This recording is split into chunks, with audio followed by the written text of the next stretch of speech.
Hey my druids! Zaior here, coming back to bring you the best druid content for Season 10 that is just around the corner.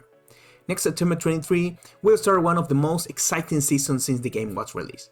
We will have a wide variety of builds that we can enjoy with our beloved druid, from a Chafe Chief's build like Pulverize, to a human form Stormslide that can handle a tier 100 quite easily. Another thing is that I also want to tell you that now I'm part of the content creators team of Mobalytics, and I want to thank you, all of you, for the support you give me to be able to continue creating content, improving each season and bringing you the best that is within reach all these moments. So thanks again, and I leave my profile in the comments for you to add the builds to your favorites and to stay tuned to all the changes that I will be making as the season goes on.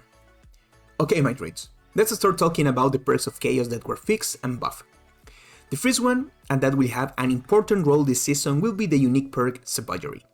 That will turn our companions into a core skill. This means that this time our companion will spend resources and will not have cooldown when casting them, besides gaining all the benefits from passives, Paragon and Gear for these core skills, and also this perk has been buffed from 60% more damage to 80% more damage. Therefore we will have companion builds stronger than before. These are pretty good news for the lovers of companion builds, because besides having the Wolves build, this season will also join the Storm Ravens build that gives a pretty fresh air to start the season with a strong build that destroys all content easily. Another perk that was fixed and that was unbalanced in the PTR is the perk Overabundance. Overabundance was stacking in an uncontrolled way, giving a very high multiplier each time we generate spirit over our maximum and increasing our damage by 20% each time this happened. And also it did not reset, therefore it was giving pretty crazy numbers to see on screen. But now we have a balanced power, and apparently they left it quite good, guys. Now each time we generate 100 spirit over our maximum, our damage increases by 100% for 5 seconds, and also it stacks 3 times, therefore we have 300% more damage. This 300% damage is general damage, meaning that it's a major multiplier to our total damage. Therefore this perk is insane and most likely will be used in the majority of druid builds.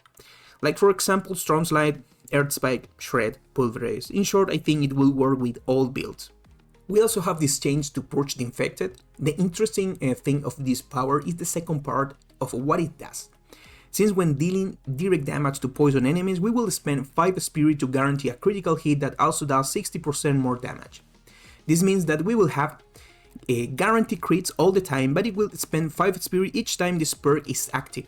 But with the builds like Pulverize, that cost of the skill is low and we can generate spirit with the Spirit Boom Energize, affixes like chance to restore primary resources, or also the balance aspect. Quite interesting combinations can be made to create solid builds and be able to use this power that guarantees these crits. The truth is, it's a pretty useful and powerful power, since it covers a very important part of any build, that is the crit chance. Why do I say the first part is not so important? Because it says that our core skills apply 200% of their base damage as poison, which translates into a kind of dot, and the truth is that there is still not such a strong druid build that applies dot to take advantage of this power. But yes, it is quite useful, since we will be able to apply poison without needing to use anything else. Therefore Paragon like Handed Malice is very used, and it gives us a space in gear or build to place another improvement. In this part, I insisted a lot for them to fix somehow the interaction of the passive Nature's Fury, and we got this improvement or better alignment with the passive, so to speak. The skills that are on your action bar are now heavily favored to be the skill triggered. This means that when Nature's Fury activates an automatic skills for you, now the choice leans a lot towards the ones you have equipped on your skill bar, the ones you actually use in your build, instead of casting other random ones of the same element that you don't have on your bar. In other words, before it could trigger almost any Earth Storm skill even if you didn't have it on your bar. Now the system will strongly favor the ones you do have assigned on the bar, making the passive much more reliable and useful. This is a direct buff to Nature's Fury, because now it aligns with your builds instead of casting a skill you don't use. So if we have Landslide and Lightning Storm on our skill bar, this will be much more benefited and the interaction could be more constant. Therefore we got it, guys. Storm Size could be one of the best builds for next season. We continue with the item, the Basilisk. that now basically Pretty Fire applies directly 900% of physical damage. How this will work, guys? The truth is I don't have the answer now. It is an item I never use, but now we have a direct damage multiplier for our ulti. So its utility increases with certain builds that focus on spamming this skill continuously, like with Flesh Render. The Storm Chaser aspect in the PTR is quite bad. The truth is worse than what we had. At least now we have an increase in damage. We went from 20% to 40% and also 10% for each enemy inside the tornado, which ended up much more decent than what we had before. But the problem until now was that the hitbox or the area that the game considered as being inside the tornado was smaller than the visual animation. That is, even if it looked like you were standing inside the tornado on screen, the game didn't recognize and didn't give you the bonus. With this change for Season 10, the area that counts as inside the tornado expands. Now it's aligned with the visual effect, so if you see your druid inside the tornado, the game will also recognize it. Result, it is easier and more consistent to activate and maintain the benefits of the aspect. In summary, it's a quality of life fix that turns Storm Chaser into something much more reliable and less frustrating to use. These are some fixes that they made to the druid for the next season. The first is a problem that happened with Grizzly Rage when we activated. Fixed an issue where Grizzly Rage did not periodically increase the player's damage as expected. It means that the skill Grizzly Rage had a bug. The damage increase that it should give you over time was not being applied correctly. Now with this fix in Season 10, you will be gaining that extra damage periodically while Grizzly Rage lasts, just as it should have been from the beginning. In summary, it is a fix so that Grizzly Rage hits harder and works as it was designed. This means that all the damage from the test I did with this ulti were not working. Perfect. But now we have it ready for the next season.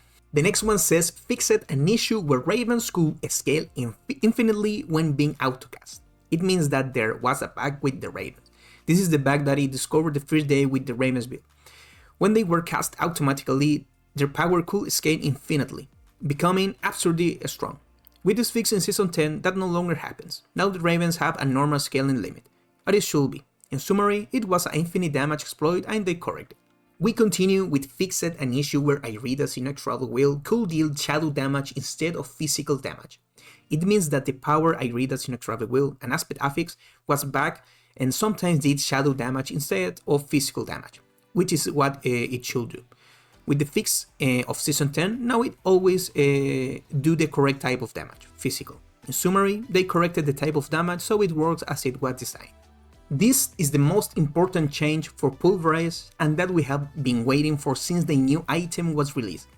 Fixed an issue where the paddles from Roddy Lightbringer didn't function properly in certain terrain, such as its Belial boss area. It means that the paddles of Roddy Lightbringer were not working well in some types of terrain, for example in Belial's boss arena. With the fix of Season 10, now those paddles apply and work correctly in all maps and bosses, no matter the terrain. In summary, the paddles no longer bug, now they always make their effect. This fix I had no idea, but they fixed it. It fixed an issue with balanced aspect not functioning while in town. It means that the balance aspect had a bug. When you were in town it didn't work. Sure, some passive buff or interaction was turned off. With the fix in Season 10, now it will always work, even being in town. In summary, a minor bug, but now it's fixed at the aspect it's consistent all the time. With respect to the builds, it is very soon to tell you which are the best, since in the PTR I could not test correctly several of them. Since there were quite a lot of bugs and the imbalance of the Chaos perk over Abundance also affected the testing of almost all the builds, since now it will be essential for almost all the builds. But if I had to make a quick top right now, with the information we have so far, my top 3 will be: in third place, I will leave one of these 3 builds, Shred, Earth Spike, or Storm Slide, because when I make a top, I don't only consider the pit, since it's not the only activity of the game and it's not the most entertaining either. But it does influence a lot when showing the maximum potential of the build in terms of damage and resistances.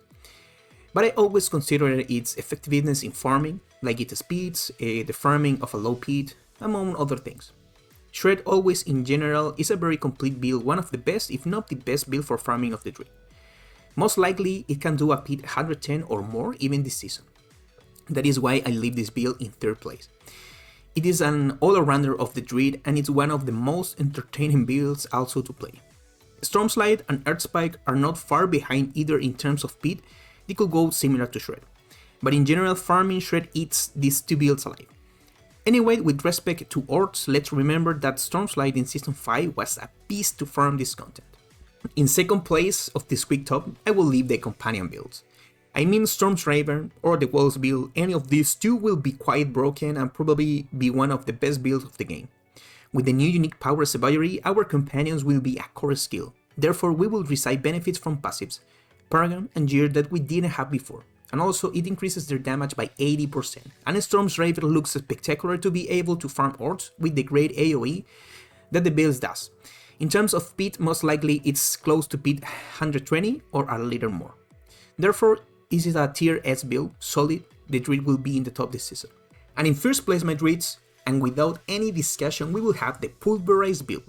Not only will it be the best Druid build, but the best build of the game by far, since being able to put Rotting Linebringer in another slot that also increases its unique power. The perk Overabundance that increases damage by 300%, and also that finally they fixed the bug that the paddle did not activate it in certain terrains was finally fixed. These three will make Pulverize dominate Season 10 as the most powerful build. Also in farming is not behind, since we set up an efficient farming setup to have most of the possible version for this build. Most likely it will still be used with Grisly Rage. Also I tested a version with Petrify that was also quite fun to play and gave a fresh air to the gameplay. Anyway, I will be updating the planners before and after the season, so you can check my profile, that is in the description and also in the pinned comments. This part will be a little shorter since they only add the Chaos item to Dolmen Stone. This is GG to be able to build an even stronger build for the lovers of Boulder, since we can use a normal amulet with a good aspect to increase the damage of this build. Besides, Boulder received some buffs for this season, especially in the Tempering that now we have the chance to do double damage with this skill. Huge changes for the Boulder build that will be inside the top probably, but behind Pulverize and Companions. And we also have our new unique called it Hilt of Blackwing, to be able to build our Storm Ravens build. These babies give you a huge boost to maximum life, extra ranks for your Ravens, faster Raven cooldowns, and even a chance for them to deal double damage. But the real fun, every time you shapeshift or use a companion skill, a Raven swaps into strike a nervy enemy. And sometimes this can trigger an unkindness, summoning 3 Ravens at once for 10 seconds, turning your screen into a full of Raven swarm. You can grab this pant from the Beast in the Ass layer boss, so be ready for a fight. Tomorrow my Druids, the changes are good. Fixes and buffs for the class. It will be stronger than the last season and probably be the stronger class of this season without any doubt. We will have a lot of variety of builds for this season, therefore there won't be a correct build so to speak. The truth is there will be a great number that will be functional for the majority, which will make the season more diverse than ever to complete all the content. I would like you to leave in the comments with which build you would like to start with the information we have so far. Remember to visit my Mobalytics profile to follow the builds that I will leave updating through these days and also at the beginning of the season. If you like the content, remember to give like and subscribe. In this way, we will reach more RPG players in the world. See you in the Sanctuary.